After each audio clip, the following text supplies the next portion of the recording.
Are you looking to fine-tune? Whether for your business, your job, your team, or yourself.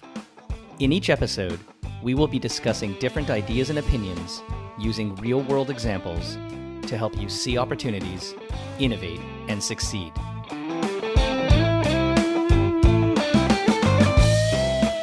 Hi, it's Corby Fine, and welcome to Fine Tune.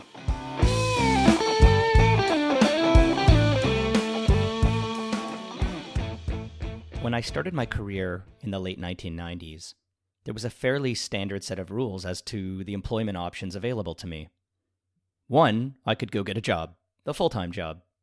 One that generally required me to go into the same office day after day, dedicating at least 100% of my work time to that company.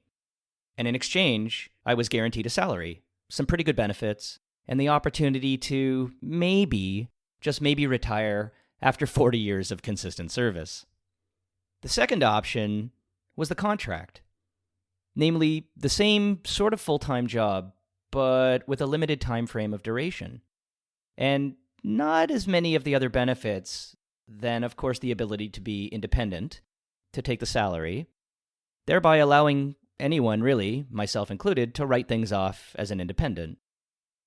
The challenge, if I thought about it, how do you manage the sales pipeline to ensure that when that contract was over, you had another one lined up? Something dramatic has changed between then and now. First of all, along came this thing called the gig economy. Did you know that more than 1/3 of US and Canadian workers are somehow involved in the gig economy, which works out to a really large number, somewhere in the realm of 70 million people in North America?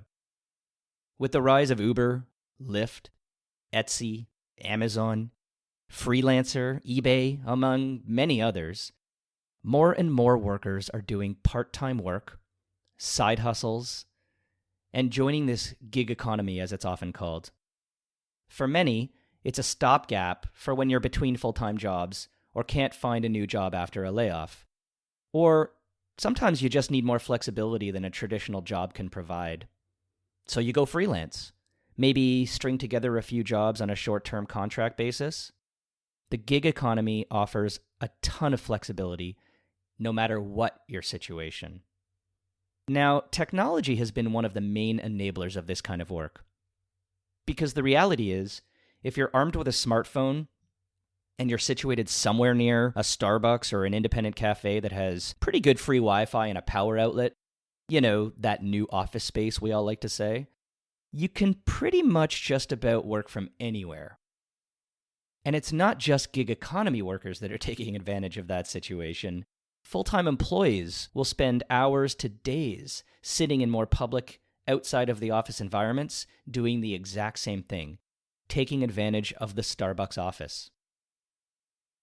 Today, the average job lasts somewhere between 2 and 4 years. And the short duration of jobs isn't necessarily a function of employees not wanting to be loyal to their employers. It's actually more that employers are no longer as loyal to their employees as they used to be. Think about it. When it comes time to save money, create efficiencies, one of the first things that happens is the cutting of high-cost seasoned executives and then hiring back lower-cost employees at director and below levels. The other thing that's happening is organizations are hiring more people to focus on projects without that long-term commitment. This is partly the new reality that we live in. As small and medium-sized businesses, or SMEs as we call them, now represent just under 90% of the total employment across Canada, they also are becoming hungry for talent, but often lack the revenue base to support having these highly qualified, experienced employees to work for them, especially at the leadership level. So along comes fractional employment. What is fractional employment, you ask? Well, the term fractional employment has actually been around for several years, and it seems to be emerging as a bit of a new and kind of cool model for employment, especially in and among the SME sector. Under the fractional employment model, an employee spends a certain but discrete amount of time that's carved out of each week with multiple employers. In its ideal form, It could be 2 days each with two different employers, plus that fifth day to spend with a third company. This would net out as a full work week for the employee. A key difference between fractional employment and part-time or contract work is that the fractional employment tends not to be project-based and represents a more ongoing relationship to each of the multiple employers. Hours tend to be more regular than part-time, at least days are. A fractional executive might devote, let's say, Monday and Tuesday to client A, Wednesday to client B, and so on. So the employer has a clear understanding of when they are available. Now, this seems pretty perfect, and the reality is it doesn't always work that way. Hours tend to be more regular than part-time, but is it really easy to say that an organization will wait for their next meeting on Tuesday when they've got things to do in between? Fractional employees generally also have to give up the health and dental benefits among some of the other social aspects of being in the office that they might receive as permanent employees. But in return, they have a lot more flexibility and control over their own working hours. For older workers coming from more traditional corporate cultures, it could be an opportunity to better realize a work-life balance. So why fractional work? What is it about this model that makes it appealing for a growing number of people at really all levels of organizations? Well, today, I have the luxury of having two seasoned executives who have recently made the transition from corporate full-time work to this new world of the fractional executive.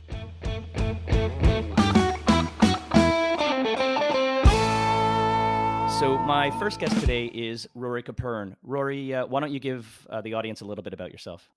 Sure. I'm a Canadian tech and media guy who never left Toronto. Over the course of the last 10 years, I guess, I've been working in large international platform companies, Microsoft, Google, and Twitter. I was head of partnerships for Google and then ran Twitter here in Canada for a few years. Was most recently at Palmerex, worked with Sam Sebastian and a few other folks that I've known for a really long time, bringing the lessons of running these international platforms in Canada to a Canadian headquartered company to do the same thing.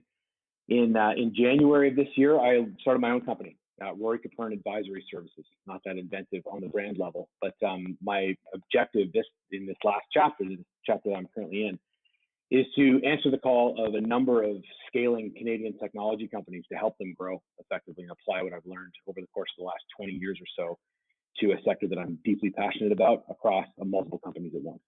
It's a really exciting run. And our other guest today is Chris Hodgson. Chris, why don't you give your background as well? So I've spent about 25 years, I guess, proudly speaking, as a business person in the tech industry. So originally was an engineer and then became an entrepreneur myself. And more recently an executive at large companies. And so have a broad mix of experience across a whole bunch of different industries, actually. I spent 12 years in the UK, originally at Accenture, doing strategy consulting for telcos in Europe. I spent a few years at an IT company, helping turn around their business in France, and then set up my own business, which is an online retail loyalty business, working closely with financial services companies and retailers in Europe. And then moved back to Canada, and worked for Google, where Rory and I worked together, leading the retail tech and telco businesses in Canada, and part of the leadership team that built out Google Canada over the last 6 or 7 years. And then left there to join RBC, built out RBC Ventures, which is an internal corporate incubator, working with startups. And always after being an entrepreneur, I think once you're an entrepreneur, you always have a lot of passion for small businesses and fast growth businesses. And so I've always been a fan and left RBC about a year ago to start to work with those companies. I've done sort of an entrepreneur in residence role, but also worked directly with tech companies to help them understand business, help them build out their sales teams, help them build out their marketing strategy, partnerships, and also to raise capital. You both have some really exciting backgrounds and some commonality that I think I hear with regards to having worked in large organizations with global perspective and then this transition into this new fractional career. So maybe you can talk to me a little bit about what were the factors that helped you both realize that this was the path to go forward? Because there do seem to be some similarities between the two of you. Was it a set of different push factors from those large organizations that made you say, hey, maybe I've had enough? Was it the pull factor from seeing the excitement in these, entrepreneurial startup environments? Maybe it was a combination of both. Rory, why don't we start with you? Sure. To answer the question directly, I think a lot of it was pull for me. But when I look back over my own career, one of the trends that emerges pretty visibly is that I love playing in this pocket of growth from, low tens of employees to hundreds and then thousands. So the time that Chris and I spent together at Google was incredibly formative to me. We were both in very early in the Toronto office and watched the place absolutely explode in the context of its revenue opportunity, its market opportunity, and certainly from a scaling of employees point of view. That experience was extremely important to me, first of all, because I loved it. And I just really enjoyed the nature of work at that stage of the company. Now, Google is special for a whole bunch of reasons, but it was a great experience. Then I went to Twitter and kind of reset the clock again. I was the 35th employee in the Twitter office in Toronto when I took it on. And we grew, again, not quite as meteorically as Google, bit of a different company, but still, we went from 35 to somewhere in the 100 range. So that size of company is a very special time.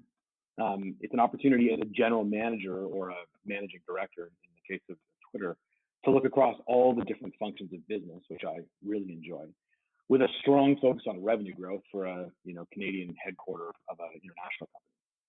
That talks a lot about the size of organization. What about the element of the sort of fractionality and the multiple organizations at the same time? Yeah, so I guess a few things. Before I just leave the other point. Most of the companies that I'm working with now are in that range, right? They're in that smaller range. And that was a big draw for why I wanted to set up my own business there. In terms of multiple focuses, and I'm just going to watch the smile on Chris's face broaden, but I've always been broad. Right. So in my partnerships function at Google, I was across like 6 businesses.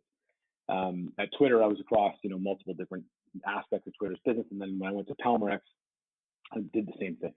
Right. So my sort of business development background has had me focused across a number of different business units, typically for a very, very long time. I started off as a strategy consultant with the Boston Consulting Group. And I think it sort of stuck there, this notion of being able to think across multiple different businesses at once. I love doing it. It's also an opportunity to learn a ton really quickly, right? So when you're working in different industries and different functions, the ability to just round out as a practitioner from a business perspective is pretty special. Yeah, interesting. I heard that consultant word again, which Chris mentioned in his introduction. So Chris, how about over to you? When you think about some of the push and pull factors into this fractional workspace, what is it for you that's really drawn you in? Yeah, some of it is similar to Rory. I mean, I started as an engineer. And I think when I got exposed at Accenture during the dot-com boom, I got exposed to smaller businesses. And the engineer in me loved the fact that you could, instead of making widgets, you could make companies. And so I really latched onto that. And I think it's how it got me to be an entrepreneur and set up my own business. And since then, both at Google and at RBC, the idea of building out businesses, I find it's quite an exciting time, as Rory did. And I think really I started to realize in my career as I worked at larger companies that there were things about it that just didn't suit me. I've got experience at Esso, at Accenture, at Google, at RBC. So I've got experience in big companies, but I started to realize when you work at a small company or you set up a small team, the ability to get things done quickly, the ability to have impact really are quite compelling for me. And you surround yourself with people who often are owners of the business and are so passionate about what they're doing because of that I really find it's a very dynamic, very interesting area to work in. Probably the biggest draw of this work are the entrepreneurs and the founders themselves, right? So this is a magic time for most of the companies that I'm involved with, and the people are incredibly high caliber. So that notion of impact is always kind of top of the list for me, but to be able to have that impact is, in my experience with large companies, highly correlated to the caliber and the energy level of those who are running the business. And this is a sweet spot for me. So I get to work with like 5 CEOs and their founding teams who are really driven, have a real vision for what they're trying to do, and prepared to work really hard to make it happen. And I just love that environment. Yeah, I was going to actually follow up on that word impact, which I think is really meaningful. And I'll tie it to a broader question, which is when you think about the ability to work with different organizations in a fractional model. And I do want to come back to the sort of day in the life. How do you find the ability to measure impact when you're not necessarily spending 100% of your time with that organization and seeing all of the things that they're doing day to day? You're in, you're out, you're on to something else, you're back. Maybe describe to me a little bit about how impact is actually seen and measured. Chris, why don't you just come back to that word? Yeah, for sure. I mean, you don't realize after 20 or 25 years and working in it, I've worked across a whole bunch of different industries and a bunch of different companies. And I tend to get bored after 4 or 5 years, I've found in my career, and I sort of jump and go and do something new. And I think what I love about the fractional nature of it is you get exposed at the same time to 5 or 6 or 7 different companies, all with doing completely different things in many cases. And when I think about the impact you can have on them, you sometimes don't realize, something that seems to make a lot of sense to you and is just obvious isn't always obvious to an earlier stage business, right? They haven't been through some of the same hurdles. The owners may be, 10 years into their career, not 25 years, so they haven't learned quite the same things. So even when you think of something like, I had a call the other day with one of the companies I work with about recruiting, and they were, it seems mundane, but we ended up in a conversation around job titles. And we started to go down a route about how do you actually do career ladders? They're a 20-person company, but they have 10 million in revenue, but they don't even understand the idea of, salary bands and promotions into salary bands, and how to think about that relative to career job titles and stuff. And so just exposing them to that, you can instantly see how their eyes, the light bulb goes off. And they go, okay, we understand that would be a lot of sense. I don't want to impose bureaucracy into an organization like that, but you can expose them very quickly to something that perhaps they haven't come across. So for the engineer who loves diversity playing HR manager, I can see the appeal there. Rory, how about you? How have you seen sort of the notion of impact in what you're doing? So this is something I've spent a lot of time thinking about, and really even in advance of launching. Having come from a consulting career and worked with a number of consultants, I really wanted to stay away from that dynamic. Right? I didn't want to come in and wave my hands and explain to people what I thought and then leave. So I have taken 2 different approaches depending on the nature of the need of the companies that I'm working with. On the one hand, I'll call it sort of CEO whisperer, kind of working with the CEO of the company to structure things and make decisions. But from an impact perspective, my own hurdle is on articulating how the business will change and how we can actually measure that. Right. So in some cases, it's quality of decisions. In examples like Chris mentions, when it's hiring, it's the quality of the hire and the retention of those people and how happy we are with the result of having landed people onto the team. Even in areas where it's soft, I've really tried to, put some boxes around how I can measure the impact that I'm having. On the other side, I've taken on a fractional chief revenue officer role in a number of cases, and that's a lot easier, right? It's about putting points on the board and actually driving results from a sales and revenue growth perspective. Challenging in the context of fractional work, because to your earlier point, you're not in the business every day, but the nature of my own engagement I've structured so that we can be very clear about what benefit accrues based on the work that I'm doing. No, that's great. So are you guys finding that as you're doing this type of work and splitting your time and you're focusing your energy amongst these different organizations, that the leadership and the teams that you're working with, where you've been brought in, are they treating you like full members of the team? Are they thinking about you as a contract consultant, gun for hire? Or are they thinking about you as someone that's, even though physically not always there, someone that can be leveraged with those key tough questions and decisions at any given time? Maybe Rory, why don't you start? Sure. I mean, what I would tell you is it's probably the very first and the very last of that list that you just gave. I've been really lucky. So I'm working with 5 different businesses right now in slightly different ways, but all of them, I think I can say with confidence, treat me as if I'm an executive team member for the most part, if not, a board member even in some cases. So the relationship is definitely formalized in that context, right? I'm not drifting in and out of the business. I've got specific things that I need to do and I'm delivering them. I would say there's 2 different contexts though. In some cases, I've taken individual objectives and I'm just sort of hammering them out, right? I've got things that I need to deliver and I'm doing that. In others, I'm working through founding teams. So the founders are asking for help, be it, marketing, HR, strategy, all the different elements of the business where I'm working through them, but we work very, very closely together.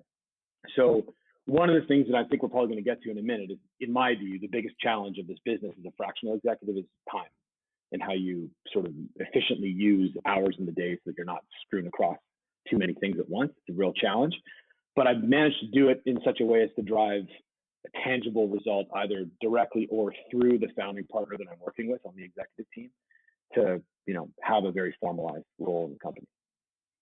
And Chris, how about you? Yeah, I would agree with that. I think there's a wide variety depending upon what their needs are and depending upon the value you're delivering to the business. Ultimately, I've got some clients I work with where they do see me, I think, as a hired gun, as you mentioned. Here's an executive we can bring in when we need someone to advise on certain things. We couldn't afford someone like this on a full-time basis, but we can bring him in to help us with things as we need them. And in other cases, I've got clients I work with where I'm invited to the Christmas party. I'm part of the team. I know all of the employees, all the executives, and I really get along well with them. And they just reach out to me when they need help with stuff. So I think it depends upon what their needs are in terms of what the relationship works for them and for us. So when you think about the benefits of this kind of work, be it for the organizations, yourself, your family, your lifestyle, what is it that's really like screaming out to you saying, wow, this was the right decision, and look at all the things that I'm able to accomplish and that I'm happy about? That might be a bit different from the traditional 9 to 5, or as we say now, 12 to 12, because we're all living at home and unable to differentiate work from personal anymore. What are those things that have really stood out as those positives? Rory? So for me, it's number one is impact. Now we keep coming back to this word, but I would tell you that over the course of the last 20 years of a career spent mostly in large companies, where I have chafed professionally and become frustrated is in the ability to get things done at the pace that they need to be done, right? The market doesn't wait for companies to do things. The market just acts on its own. Working in this regard across, 5 different businesses that are all chosen, or, we chose each other because of this commonality of orientation, I'm finding that I'm getting a lot done in a very protracted period of time, or a very short period of time. That's the first thing. I think the other piece too is I have, and I think Chris mentioned this as well in his case, I'm very entrepreneurially driven to begin with. And the ability to structure my own time, my own life, focus the things that I'm interested in, have a little bit more authorship over the work that I'm doing. Even though I've managed to have, sit in some relatively senior roles, there's always this sort of list of stuff that you have to do because you have to do it. In this work, you can be a little pickier with the nature of the work that you take on. And that for me is driving a quality of life effect that I didn't see coming. I thought I was going to be, buried for the first 6 to 12 months, just kind of flying through space. And actually, by virtue of this more strategic relationship and conversation I'm having with my clients, my partners, I'm able to pick and choose a lot more than I have been able to in the past. And I really quite love that. Chris, I'm going to go the opposite way to you. When you think about some of the pitfalls or detriments, or maybe some negative outcomes of taking on this kind of a career path, what stands out to you as some of the things that people should watch out for as they potentially think about it as well? Yeah, I mean, there are definitely lessons, to be honest. And I've learned a lot over the last year and a half since I've been doing this. I originally started with this notion that I want to set up my own business again. And I actually I specifically didn't want to be a consultant and advisor. I was pushing against it because the entrepreneur in me was looking at, how do you build a business? Well, you need something that's scalable, and being an advisor is not scalable. There are only so many hours in the day and only so much you can charge. And so I have to say, I fought it for a good 4 to 6 months, and I was doing it on the side as a way to earn some income and to get through to setting up my own business. And I started to realize, actually, I'm really enjoying this.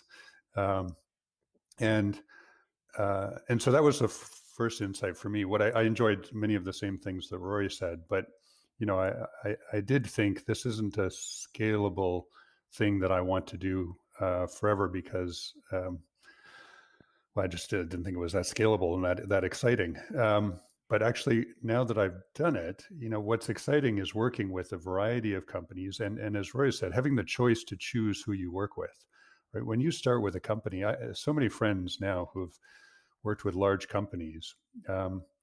And I was just talking to a family member yesterday who's at a large company. He started 2 months ago and he's hating it. He doesn't like his job. He doesn't like his boss. He doesn't like the culture. And he feels he's been sold something by a headhunter that's not the reality of what he's doing. And now he's trapped in it. And I think the ability to sort of turn down clients that you don't want to work with because you don't like them or you don't like their business is quite powerful. I do think when it comes to the learnings, what's also important is understanding there's a material shift in the commercials if you charge hourly or you charge daily. And I think it seems like a small point, but it's actually quite an important one. And what I mean by that is, a lawyer that charges every 6 minutes, you don't realize there's a reason for that, right? You don't realize how much of your day is spent doing little 3 minute or 6 minute long things. And if you just charge a client for an hour on an hourly basis, I'll just work the number of hours you hire me. You typically don't end up charging them for the 15 small little things you do that took 6 minutes. And so I think one of my lessons earlier on as I started to work with clients, just, hey, I'll charge you an hourly rate. We'll set up, an hour a week. What I hadn't realized is I was having an hour call with them every week, but also spending 3 hours that I wasn't charging them outside of that call. And they weren't expecting me because they just thought it was an hour. So it's difficult to keep track of all those small things. So this idea of shifting that mentality, and Rory was quite good at this, shifting that mentality to say, look, I actually can do more with you and I can have a bigger impact. Like an hour a week is not enough for me to actually understand your business, have an impact on your business. A day a week, I can actually get into the weeds. I can actually help you solve some of the problems. It's just me parachuting in from above and throwing some ideas at you with sort of this broad idea of what you're doing as a business. I actually know the players. I know the culture. I know some of the challenges you're having, and I can actually have more impact. And it also allows you to avoid some of those challenges with tracking, every 6 minute increments. As Rory said, the time commitment's difficult to manage. Chris, that's a really good point. And it brings me to a pretty fundamental question that I think people are going to want to know. So Rory, talk to me, day in the life. When you think about what Chris just described with regards to having the ability to have the day committed as opposed to the 1 hour call and all the benefits that opens up downstream, how do you manage your day knowing that today you're with company X, tomorrow you're with company Y, and so on? Maybe talk a little bit about what that looks like. Yeah, well, as much as I appreciate the compliment from Chris, I have no great solutions for this yet. What I would tell you is I structured my work that way because I felt like I was going to need 8 hours a week to be able to have the impact for sure. When I first started, remember I'm 3 months or 4 months in here. So like, don't want to come across as the all-knowing Swami of fractional executive work. But the idea was that I would, exactly as you just sort of queued up. Like Monday is for this client, Tuesday is for that client. Within about a day and a half, that was gone. And the reason is that business doesn't wait for your Tuesday, right? Like there are key meetings, there are issues that have to be dealt with, there are emails flying across that you sort of playing in the pocket of with these companies in the context of what they're dealing with. And when you're needed, you're needed. So, my commitments are the amount of time in a week that I'll give to a client or provide for a client is a day. What I would tell you is they're all getting a hell of a deal on that metric. It's a lot more than 8 hours a week. But that's okay, right? I mean, the idea is to try and get comfortable with the notion that there's value for, dollars being exchanged. I think that's been very much the case.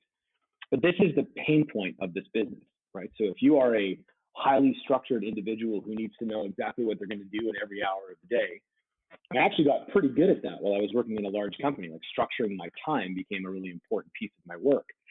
I've had to shift right out of that. Right now, I'm responding to the needs of, 5 different businesses. As things come up, there's a need to be able to structure the companies so that you're not constantly dealing in the chafe or the sort of the wash of all the work that comes from these businesses. But you also can't tell them that, sorry, it's Tuesday and I can't help you today because today belongs to another client.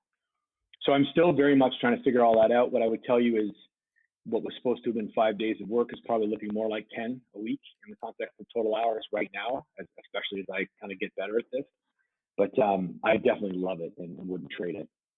I, I think one thing to keep in mind as part of that is also you need to have a very open conversation with the clients about that, right? Because you can end up in a situation, as Roy said, where and it's fine over a short period where you're working more hours than what you're charging them or what you agreed with them. But over the long term, that's not going to work out well if you start to get frustrated by the situation. I think you need to have a very open conversation with them, and a relationship where you can have that conversation, either where they can be comfortable coming to you saying, hey, with an employee, it would be very easy for them to say, hey, you sort of screwed up here as part of your performance review, or you really hit it out of the park, and they need to be able to do that to you as an advisor, and you need to be able to go to them and say, hey, last month was pretty onerous. I'm happy to do that, but we should just keep monitoring it and make sure it's not going to be like that for too long, because I can't keep up that pace, or we'll have to sort of renegotiate how we figure things out, but do it in a very respectful way where you have that kind of dynamic. Corby, what I would also maybe add to that too is that in the beginning, I think I was a lot more vigilant of the hours put in my clients' work. Right? So I was like logging everything and like making sure that actually, the longer we work together, and I think the more successful the relationship, the more they're focused on the output and not on the input, right? But it takes time to deliver that kind of trust and actually to be able to drive those kinds of results for the money that's being spent. Yeah, I agree with that. So I hear a really interesting tip there that I think applies not just to this kind of work, but in general.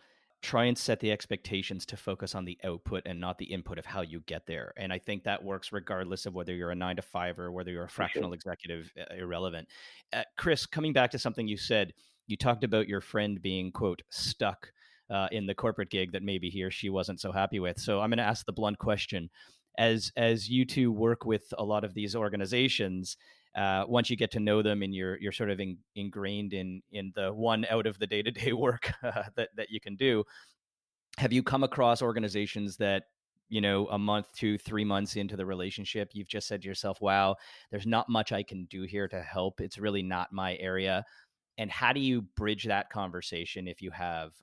Basically, have you been, quote, stuck feeling like you're sort of in a situation that isn't really for you? So I haven't directly, although I've I've sort of been, and I think you start to. I think it starts to be realized on both sides, right? Both they start to question, hey, is the output here really adding the value that we need it to? And you're starting to say, hey, I don't know if I can add that value. And I think it starts to get recognized on both sides. I have to say, though, I've found the opposite to be the case so far. There have been a couple of clients I have now that when I originally started to talk to them, I thought, I don't know if I can help these people. Like their business is a completely different area. I don't know much about it. I'm not sure if this is core to what I'm doing. And I started to do a little bit of work with them, and I started to realize, actually, no, there are some material things that I could be helping them with that they just haven't figured out yet, that I've seen before, that they can learn from me. So I've actually found the reverse happens more so far anyway. To add to that a little bit, I think in my case, the target, the clients that I wanted to work with were scaling technology companies, which means, in varying degrees, the barn's on fire all the time, right? There's just a lot of stuff that you have to do for a company that's scaling. And so I was intentionally looking for these opportunities where, what they needed was really broad, and there was probably going to be a lot of use for a lot of the experience that I could bring. And that's been mostly true so far. So a lot of this, I think, comes back to, what the stage of the company is. I think in engagements where you're working with much more mature businesses, there probably are dead ends where you can't do as much. But this is what I love about this sort of pocket of the market that I've gotten this much exposure to over the last little while is, they're dealing with a light speed, fast company trying to move as quickly and as agilely as they can. And there are a million decisions to make all the time. So a lot of it depends on the stage of the company and then I guess the mindset of the management team. But I haven't hit a dead end yet. Yeah, I think that stage of the company is actually quite important. It took me a while to narrow in on where I felt I could add the most value. I had a lot of requests from very, very early stage businesses, just based upon where my network was and the people I knew. And I started to realize that actually, in many cases, they're focused on the product and the technology, and they maybe haven't even launched a product yet, and they're trying to figure out how to launch a product. Whereas and I can add some value there, but the real value is the company that's already got a product, it's already got some customers, trying to figure out how do you build a sales team, how do we get marketing engaged and optimized, how do we scale this up in an effective way. And so I figured out my sweet spot is sort of 1 million, 10 to 10 million revenue business that's trying to get to 50 to 100 million. But for many people as a fractional executive, maybe it's the 100 million business that's trying to get to $1 billion. That's where they add the real value. You sort of really need to focus in on that. That's a really great point. And I think depending on who you are and who the organizations are, it's just as much of a dance to determine the fit as you would go through a general recruiting process to take a full-time executive role in any organization. The added complexity is you're doing it 3, 4, or 5 times within a short time frame. But I could definitely see from this conversation, when I talked earlier in my preamble about the differences between, on one end of the spectrum, the full-time standard employment role that most of us are used to. On the other end, the contract or consultancy, which has a sort of beginning and an end date and a bunch of work in between, but you kind of know it's going. And then this new sweet spot down the middle, which is still new and evolving. I mean, to both of your points, you're still trying to figure out some of the nuances of your day-to-day, of how to pick your specialty areas, of whether you can actually add value or not to the organization. Are there things that you find you're missing from the way you used to work? Let's take Google, for example. Let's add a provocative question. If Google called you up today and said, hey, the head of Canada role's open, would you drop what you're doing and go take that function? That's an open question, That's guys. A good question. You determine it. Look, that's a pretty special role, right? So Google calls you and they want you to run the country. Canada, in the context of Google's world, is a very plum assignment. And so you'd be a little nuts not to take the call, at least. At the same time, I mean it when I say it. I would be leaving a ton of very valuable relationships and work behind. So it would make it very, very difficult. I also think one of the things that I'll kind of go back to what I said earlier, what I'm really enjoying right now is the ability to call a shot serially, right? So what do you want to work on next? What's the thing that's going to drive the most impact, and have lots of authorship over that? Not speaking to Google directly, but in many large companies' senior roles, there's a lot of encumbrance around what you can and can't do. And I think that's what I would probably feel the most going back into a large organization, is the ability to actually do the things that you want to be able to do at the speed that you want to do them. I think for me, it would come down to the being part of a team. We're part of the executive team and helping these businesses, but it is a bit different. The dynamics are a bit different. When I've been at Google or RBC or Accenture or other organizations, there's something inherently great about being part of that team where you feel you're all in it together. And I don't have quite that same feeling, right? You still feel part of the team, but it's not quite the same feeling. So I think if you're someone who can't sort of live without the team and can't operate somewhat independently, I think you'll miss that a lot. I certainly don't miss the number of unproductive meetings that I had at large companies. There's the meeting for the sake of communicating rather than actually making decisions and getting stuff done. I'd say 95% of the meetings I have now are to deal with specific decisions and just getting stuff done. And that's far more compelling for me. One of the observations that I'd also share is that I find myself deliberately going to client offices for that reason. I mean, Google had a killer office, but most of the experience that I've had with some of these larger companies have involved these amazing spaces where you gather with very smart people on a very regular basis to jam, right? And whether it's productive or unproductive time is sort of a conversation for another day, but it's valuable from a social perspective. And in a world where I could be working remotely all the time, I find myself in client offices as much as possible to get that sense of connection, for sure. So that's another aspect of this that I think you got to be ready for. It can be isolating from a social perspective. Yeah, that's really great. So let me just throw the last question at both of you, and maybe we'll go right back to Rory. When you just think about a friend, a neighbor, a coworker who says to you, "Hey, I really love what you're doing. It's inspiring me to try and do the same thing." What are the 2 or 3 really solid pieces of support that you would want to give them, of those tips that say, here's how you start down this path? Sure. It's actually not that different from what I would give to anybody about their career in general, right? I mean, rule one is know yourself. Understand where you can add value, what strengths you bring to the table, and how that sort of matches to the needs of a client. And spend a lot of time on that upfront. If you don't get that right, you have a mismatch and a sort of a dead end right away, but it's also not the most productive use of time and probably exacerbates a lot of the issues that we've seen as sort of negatives. The second thing is go for it. I mean, my view is what's so cool about this market that I've kind of, backed my way into is that there's a lot of authorship here. So one person's definition of fractional executiveship doesn't hold for everybody. And the ability to really try and put a business together that represents the best of who you are and the best of the opportunity to have a real impact while also running your own company and enjoying the financial success that comes from that is very liberating. And I think solves for a lot of the frustration points that many people deal with in their whatever large corporate careers that they have options for. And so, yeah, I guess those 2 things. 1, know yourself, and 2, take the step if you think you want to do it.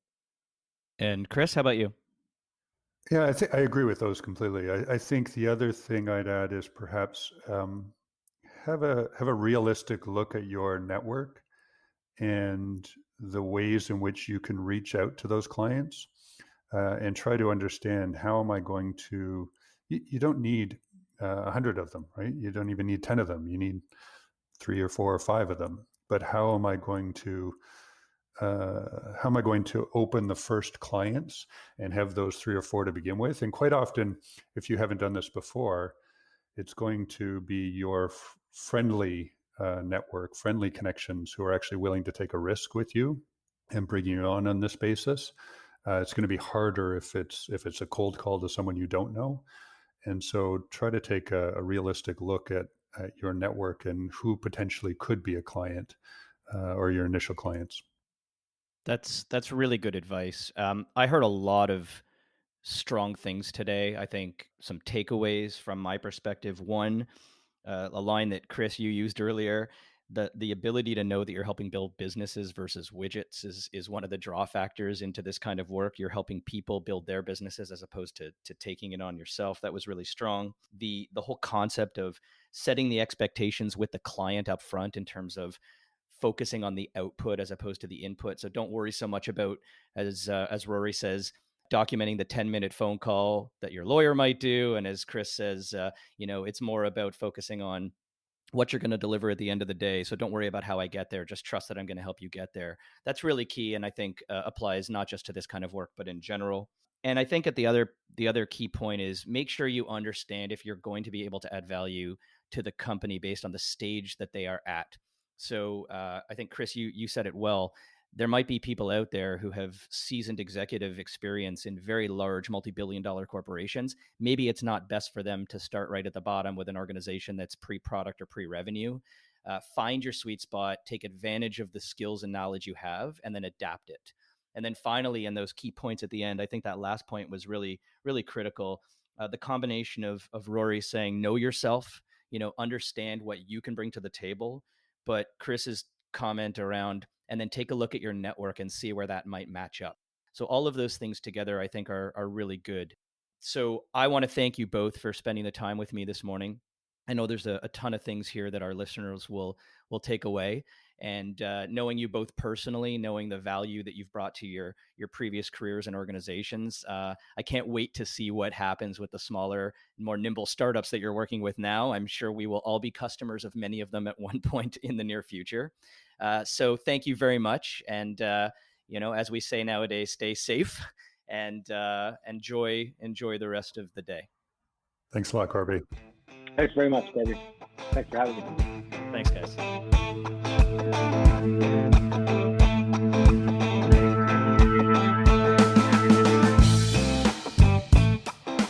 You've been listening to Fine Tune. If you haven't done so already, please subscribe to the show wherever you get your podcasts. You can connect with me on Twitter at @cfine, through LinkedIn at Corby Fine, or visit my website, corbyfine.com.